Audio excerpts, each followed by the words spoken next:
زۆر سپاس. لە ڕاستیە میدیا لە هەرێمی کوردستان بە دوای ڕاپەڕین نەتوانێت بڵێم بە چەند قۆناغێکا تێپەڕیوە. ئێستا لە سەرەت بیدایەتی ڕاپەڕین پێم وابوو ناوەڕۆکەکەی و کوالیتیەکەی و مەهامەکەی باشتر بوو لە ئێستا، بەڵام ئێستا ڕاستە لە ڕووی کوالیتی و تەکنۆلۆژیا و پێشکەوتنەوە توانێت دیمەنی باشتر بدا، توانێت کوالیتی باشتر بدا، بەڵام بەداخەوە کە لە ڕووی چۆنایەتیەوە پێم وایە پاشەکشەی کردووە و مثلەن تا ڕادەیەکی زۆر مۆراڵی ون کردووە، ئێتیکیتیا بە شکلێکی زۆر لە دەستداوە و مستاقیەت و ڕازگۆیی و ئەوانە بەشێکی زۆری لە دەستداوە. هۆکارەکەی بووە بە سەبقی سەحەفی بە جۆرە لە جۆرەکان بە پیاکردنی پارە و ڕیکلام بۆ ئەم کەناڵە. بۆیە ئەوەی کە مەهامی میدیایە و ئەوەی کە لەناو فۆرمی میدیایە بەمانای گشتێکی و بەما قانونیەکەی و بەمانای ڕۆژنامەنووسی جێگایەتەوە بەداخەوە لە هەرێمی کوردستان بەشێکی زۆری لە دەستداوە. و چی وای کردووە کە ئەم لە دەستدانەیە خودم پاشەکشێ بەخۆی ببینی؟ لە ڕاستیایەکی گرنگترین هۆکاریانەوەیە کە ئێمە ینی کۆمەڵگای کوردستان ینی بە ئەحزابی سیاسی و خودی حکوومەتیش باز لە ڕۆڵی باش لە ڕۆڵی میدیا و گرنگی و هەمیەتی ئەم میدیایە تێ نەگەیشت بوو. بۆی ئێستا بینی کە حیزب خۆی بە پلەی یەکەم فاکتەری ئەو بارودۆخە ناتەندروستی میدیای خۆی بۆتە قوربانی، خۆی یەکەم قوربانی ئەو میدیای بەرامبەرەکەیەتی، میدیای منافسەکەیەتی، میدیای سێبەرە، میدیایەکە زانیاری نادروست، هەواڵی نادروست و هۆکاری تێکدانی سایکۆلۆژیای خەڵک و ئەوانە بە نەزەری من هۆکارەکەیەکیانەوە بوو ئێمە دروست لە میدیا تێنەگەشتنی، مامەڵی دروستمان لەگەڵ نەکرد، هەنگاوی دروستمان نەنا بۆ چاکسازی و پێشکەوتنی و لە خاڵێکی گرنگی ترەوەیە کە یاسا نیە لە هەرێمی کوردستان تەنها یاسایە کە هەیە یاسای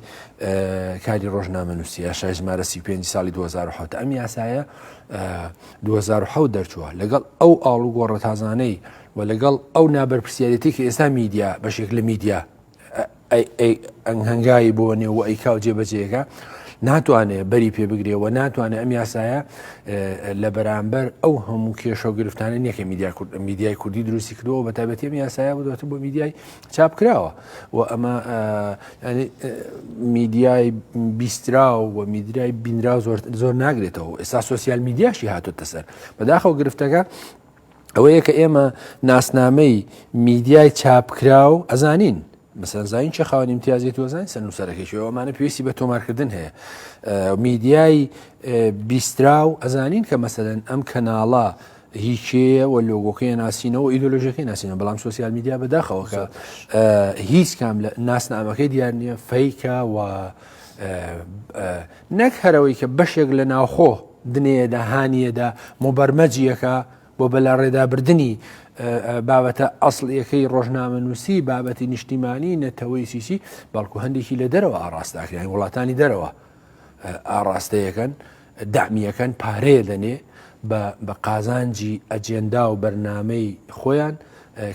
کە دقیقەن لە قازانجی خەڵکی کوردستان و لە قازانجی ئەزمموی کوردستان و پرۆسی سیاسی و لە قازانجی کاری ڕۆژنامەنووسیش نێ، چونکە ئەوانە زانیاری نادروست بڵاوەکەنەوە و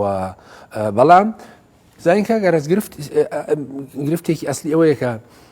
ینی ئەگەر هەموو کەس ڕەنگە نەتوانێت ئەم هەواڵە فەیک و ئەم هەواڵە نادروست و ناڕاستە لە هەواڵێکی ڕاستجا بکاتەوە، ینی وای لێ هاتووە کە بەداخەوە لە هەرێمی کوردستانە یەکەم خەڵک خەریکە باوەڕ بە هەواڵە ناڕاستەکان زۆرترەکە تەئسیردانێ و جگەل لەوەش مەسەلەن ئەبینی کە سۆسیال میدیای کوردی هەر هەواڵێک کە تۆی بینی کاتێک کە کۆمنتەکانی ژێری خوێنێتەوە تعبیر لە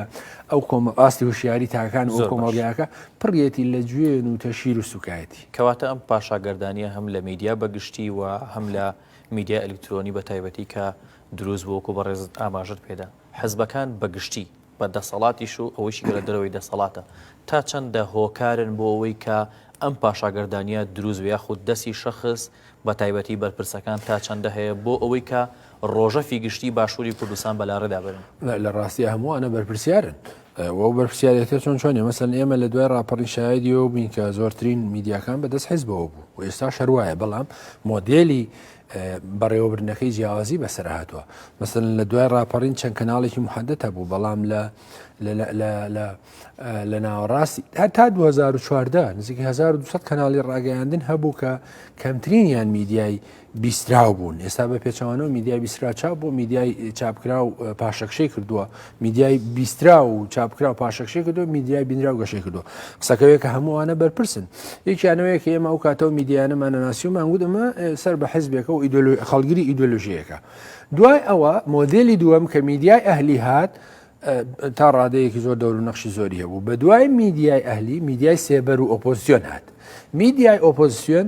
دەور و نەخشی خراپی هەبوو لە تێکدانی سایکۆلۆژیای خەڵک لەوەی کە هەموو شتێک خراپە معنی دیوەسپیەکەی نیشان نادە تەنها دیوە ڕەشەکەی میدیای سێبەر کە خراپترین مۆدێلی میدیای کوردی بوو بە نظری من هەموو شتێکی شێوان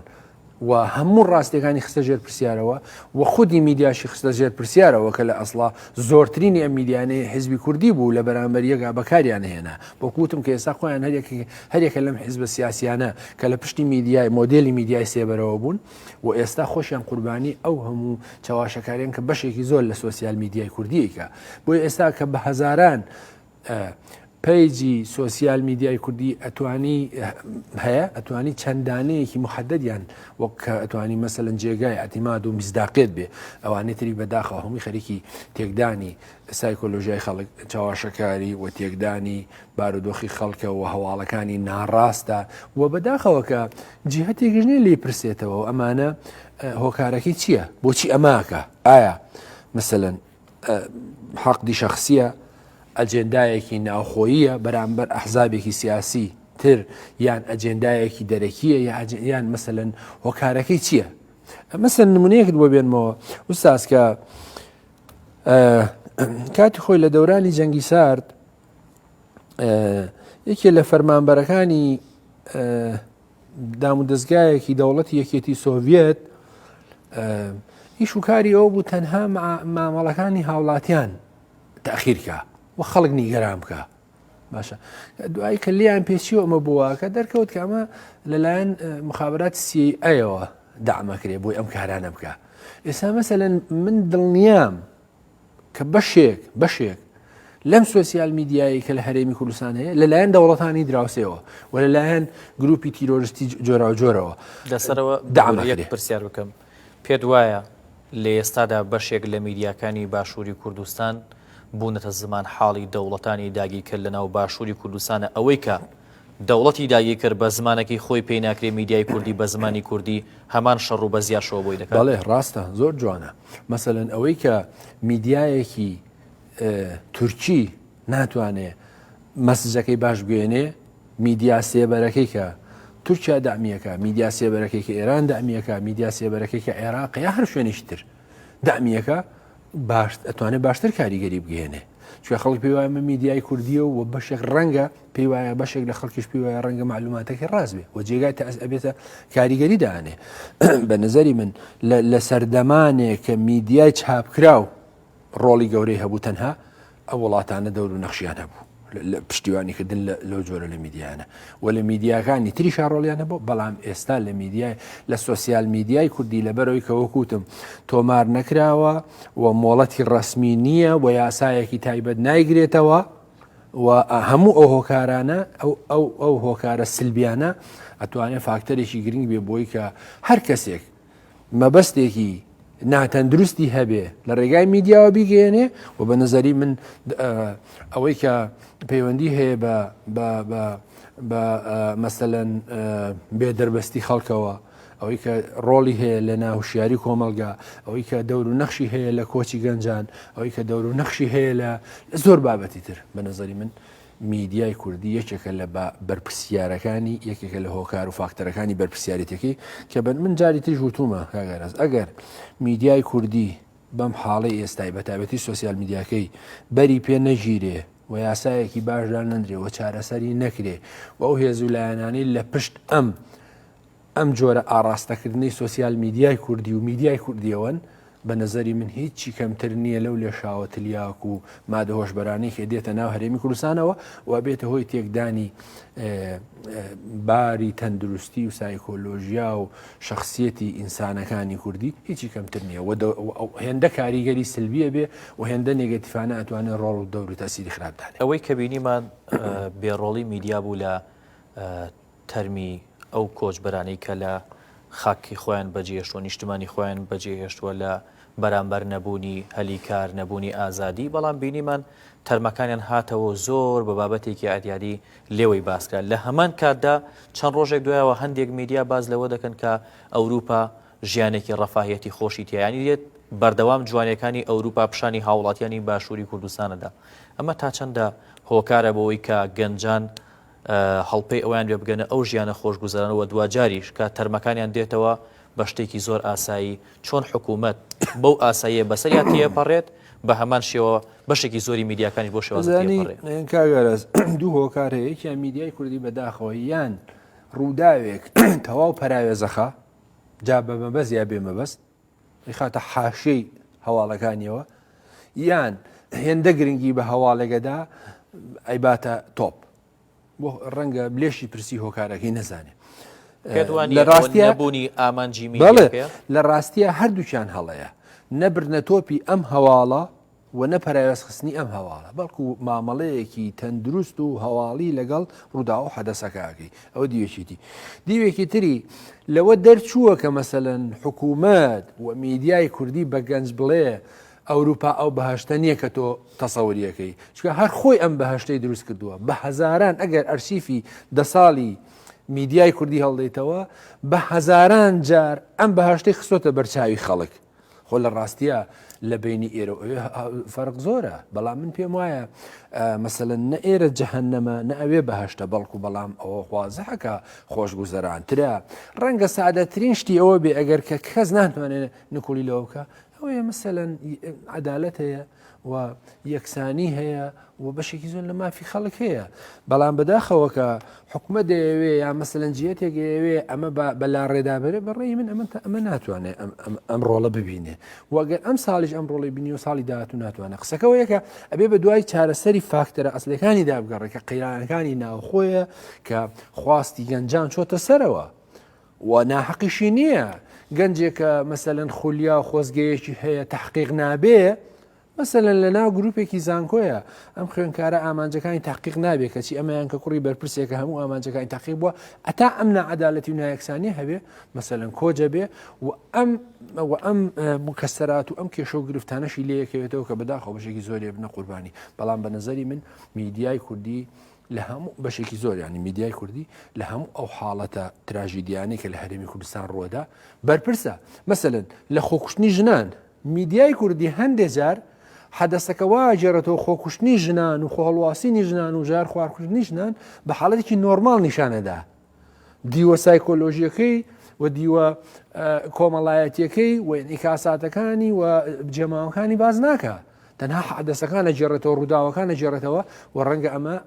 بە نەزەری من یەکێکە لە فاکتەرەکانی کە مەسەلەن ڕۆڵی هەبووە لە بەرزکردنەوەی ئەم حاڵەتانە. و مەسەلەی کۆچ نەک ئەم ساڵ من باسی ساڵی 2000 ئەتوانم باسی ساڵی 2007 بۆ بکەم کە مەسەلەن کەناڵی میدیایی هەبووە ڕۆڵی ڕێنیشاندەری یا قاچاقچێکە بینی ئەڵێ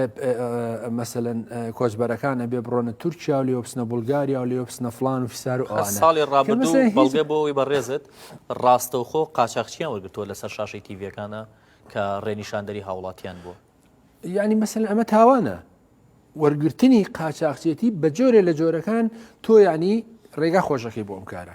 یان وتەبێژی داعش وەرەگری قساکە بە جۆرە لە جۆرەکان تۆ پشتیوانی لە داعشەکەی. بە نەزەری من یا میدیایەگە نووسێ داعش گەیشتە سلێمانی ئەمە بە جۆرە لە جۆرەکان بەبی ئەوەی خۆڕەنگ پێم وانە مەسەلەن ئەجێندایەکی خراپی هەبێ، بەڵام وی کە جەناب ینی بەبی ئەوەی هەست بە بەرپرسیارەتیشی گەورە بکات لەسەر شانێتی ئەماڵەوە بەداخەوە بەشێکی تریشی ئەو میدیانەی کە ئێستا ئەیبینی مۆدێل و جۆرێک لە ئەو کەناڵە شۆیانەی کە هەیە بەداخەوەکە بەشێکی ئەمانە بتەوێیان نەتەوێت ئەمانە ئەبێتە هۆی تووڕەبوونی خەڵک و ئەبێتە هۆی تووڕەبوونی کۆمەلگا و ئەبێتە هۆی تووڕەبوونی گەنجان. و لە ئەسڵا پێشم وایە ئەم جۆرە کەناڵانە و ئەم جۆرە لە بەرنامانە بۆ ناومێدکردنی تاک گەنج و بۆ تێکشکاندنی ڕۆحی کۆمەڵگایە و هەدەفەکەی ئەوەیە خەڵک پاشەکشە بکە لە خۆزگەکانی لە خەونەکانی لە داخوازیەکانی بەشێک لەم کەناڵانەی کە ئەیبینی مەسەر لە متابعەیەکەوە قسەی لەسەرکرێ و پێشم وایە ئەجێندایەکی لە پشتەوەی. زۆر باشە دێمە سەر بەشێک لە کەناڵەکانی نزیک لە دەسەڵاتەوە کە بەردەوام کار لەسەر پەردە پۆشکردنی گەندەڵیەکان و ڕووداوانەی کە بەهۆی خراپی بەڕێوەبردنەوە دروست دەبێت. بە نمونە لافاوەکە هەولێر بهێنینەوە کە زیاتر لە 12 هاوڵاتی تێدا بۆ قوربانی. لە هەمان ڕۆژدا هاوڵاتیەک نیگەرانی ئەوەی پیشاندا کە هیچ بەرپرسێک نەهاتۆ بەلایەنە، بەڵام دوای چەند کاتژمێرێک لە هەمان میدیاوە بە زەبری ئەو دەسەڵاتی کە لەوێ حکوم دەکات پەشیمانی خۆی لێ دەربڕی و پەشیمان بۆ لە قسەکانی. میدیا بە تایبەتی میدیاکانی دەسەڵات تا چەندە هۆکارن بۆ بێهیوابوونی تاک بۆ بێهیوابوونی تەواوی ئەو کۆمەڵگایی کە دەسەڵاتەکەی کە لە پشتێتی بەڕێوەی دەبێت. زانکەگارەز ئەم جۆرە لە عقلێت کە لە پشتی میدیای کوردیەوەیە بەوەی کە کەسێک بێنێ ستایشی کا و دوایی یا مەسەلەن کەسێک منتەقیدە و ڕەخنەی هەیە دوایی بیێنی ستایشت کە ئەمە مۆدیلی سۆڤێتیە، ئەمە مۆدیلێکە کە لە بەڕاستی لە لیبیا باو بوو لە سووریا باو بوو لە ئەم مۆدیلە ناتوانێت دەسەڵات ڕابگرێ و ئەم مۆدیلە ناتوانێت کارێزمایەک و کارکتەرێک خۆشەویستکە و ئەم دەسەڵاتە ناتوانێت بە زۆر خۆی بسەپێنێ بەسەر ئەم خواستەی خەڵک وەک کەسێکی ژێنی کە مەسەلەن پەشێمانیە بێ نەخر کەسێک و دوانیش بە خواستی خۆی دێستایشی تۆکە تێگی کە لە ئەسڵا تۆ پێویست تۆ شایستی ئەوە نی بەڕاستی ستایش کری تۆ خەڵک مردۆ لە لافایەکە و ئەمە ناڵێن مەسەلەن حەدەسێکە بەس لە کوردستان ڕوویداوە، بەڵام تۆ بێ هۆکارەکان و فاکتەرەکانی دیاری بکەیت و بێ میدیاکەشت ئەمڕۆ لە واقعیە بگیڕێ ئەمڕۆ لە واقعە بجێڕێکە فاکتەرەکانی چین و دەرکەوتۆ مەسەلەن فاکتەرەکانی ئەوەیە کە ئەوەی کە جەناب بدوتت گەندەڵیە لێنە پرسیینەوەی لەوەی کە ڕێڕەوی ئاوەکان ڕێڕەوەکەی گۆڕاوە وەمە تحسیل حاصلە. معلوماتی جەنابیش لە چەند ساڵی ڕابردوودا ئەوەندەی بزانم شاری هەولێر بۆ دەرکردنی ئاوەڕۆکانی ئەوە سندوقی ئاوەڕۆکانی کە تاوا دەرچێت لەگەڵ یەک دوو کۆمپانیان قسەکراوە هەریەکان نزیکی داوای 10 میلیارد دلاری کردووە بۆ دەرکردنی ئاوەڕۆ سندوقیەکانی ناو شاری هەولێر. حکومەت دەبێت لەم کەم و کوڕیانە بپرسێتەوە، بەڵام فۆکەس دەخاتە سەر کەسێک ستایژەکە، فۆکەس دەکاتە سەر کەسێک دڵخۆشی خۆی، یعنی ئەمە زۆر نامەنتەقیە و زۆر ناواقعیە. مەسەن تۆ مناڵەکەت خنکا بێ ماڵەکەت ئاوردبێتی یعنی هەموو شتێک لە دەزابێ چۆن دەی ستایشی کەسێکی ستایش ناکەی تۆ مەسەلەن نەک لە هەر وەسیلەیەک بێ سەر بە حیزبەکەی تۆیە سەر بە ئیدۆلۆژیەکەی تۆیە سەر هەرچیەکە پێم وانەیە بێ ستایش بکە لەبەرەوە ئەم ستایشکردنە بە جۆرە لە جۆرەکان پێم وایە واقعی نیە ماسکدارە دەمامکدارە، بەڵام لە هەر حاڵدا ئەوەیە کە لافاو ڕووەدا بڵێ وایە لە زۆربەی دنیا لافاو ڕووەدا، بەڵام قسەکەوەیە کە ئێمە قسەکەمانەوەی میدیا چۆن ئەم ڕووداوە ڕووماڵەکە و هۆکارەکان و فاکتەرگەلەکانی کە لە پشتیوان ئەی خاتە ڕوو یان مەسەلەن یعنی فۆکەسی خەڵک ڕاکێشێ بەلایەوەی کە مناڵێک ون بووە نەدۆزراوەتەوە، ینی هەموو ئەوێ هەممە گرنگەکەی خەڵک وەڕەخنە و تێڕواینەکانی خەڵک بێژێتەوە بۆ سەر ئەم مناڵە نەک بەسەر کارەساتەکە کە بە نەزەری من ئەمەیەکە میدیا بە ئەرچی خۆی ئەڵاسێ کە لە ئەسڵا ئەبێ لەسەر کۆی ڕووداوەکە ڕووماڵیکە واقعەتەکەی بخاتە سەر. کەواتە لە دوو خولێک داوەڵام بیتەوە سپاس دەکەم. میدیا دەبێت ڕۆڵێک بگێڕێت لەوەی کە بەڕێزت ئاماژت پێدا و بە تایبەتی لەوەی کە نەبێتە هۆکار بۆ پەردەپۆشکردنی کەم و کوڕەکان بەڵکو ڕاستی بگەێنێت و وا بکات کە حکوومەت ئەو دەسەڵاتە هەر کەسێکەیە ڕەخنەکە قبول بکات نەک پەردەپۆشی بابەتەکەی بۆ بکات. لە ڕاستیە کاگاراز من بۆ خۆم گەشتبینی میوادارم بۆ چوونەکەی من غەڵەت بێ، یعنی بەڕاستی لە بەداخەوە کە میدیای کوردی و ئەوانەی کە لە پشت میدیای کوردی و بەشێک لە میدیای کوردیەوەن وای لە تۆ ئینسان شەرمەکە ئەندێجار بڵێ میدیاکارم ڕۆژنامە نووسم ینی مەسەلەن ئەتوانی متابعی ئەم میدیای کوردی بکەی ڕۆژانە نەگەوەی کە زانیاری نادروست دەاتێ، ینی هەواڵی سەیر و سەمەرت پێڵێ کە حەزەکەی ئەمە لە ئەلفوبێکاری ڕۆژنامە نووسی وکانی میدیا نازانێت لی نازانێت دووەم مەسەلەن بە هەز بە ئەیتیک و بەرپرسیارەتی ناکە و هەز ناکە کە ئەمە مەسجێگەگەێنێ بۆ کۆمەلگا و ئەم قسەیە و ئەم مەسجە هەرچی چۆنێک لێکی بێتەوە ئەبعادی جیاوازی هەیە و بە هەزاران کەس ئەچێتە ژێر تەسیریەوە و تەسیراتی سلبی بەجێڵێ خۆی لە ئەسڵا ئیشی میدیاوەیە کە زانیاری ڕاست و دروست با بە هاوڵاتی و پردی پەیوەندی نێوان خەڵک و دەسەڵات بێ و لە هەمان کاتە چی ڕاستە ئەوە بڵێ و ئەگەر ڕاستیەکە ناڵێ درۆ یا چاواشەکاری نەڵێ کە بەداخەوە لە هەرێمی کوردستان بەشێکی زۆری زانیاریەکانی ناڕاستە و چاواشەکارانەیە و ئامانجدار و ماسکدارە و بەڵام پێم وایە بە نەتیجە ئەوەی کەوتم میدیای کوردی بە نەتیجە کارەساتی گەورە بەخۆڵقێنێ و ڕۆڵی نێگەتیفی خراپ بەجێڵێ لەسەر کۆمەلگای کوردستان وەکوتم هیچی ئەو ڕۆڵە خراپی کەمتر نابێت لەو لێشاوی مادە هۆشبەرانەی کە بە ئەجێندا بەڵام پێم وایە هەمووانی لە پشتیم ئەجێندا خراپەوەن لە داهاتووە یەکەم قوربانی خۆیانە بن. دەستەکان خۆش بەڕێز ئەنوەر حوسێن بازگیر ڕۆژنامە نووس دووبارە سوپاس بۆ بەڕێز.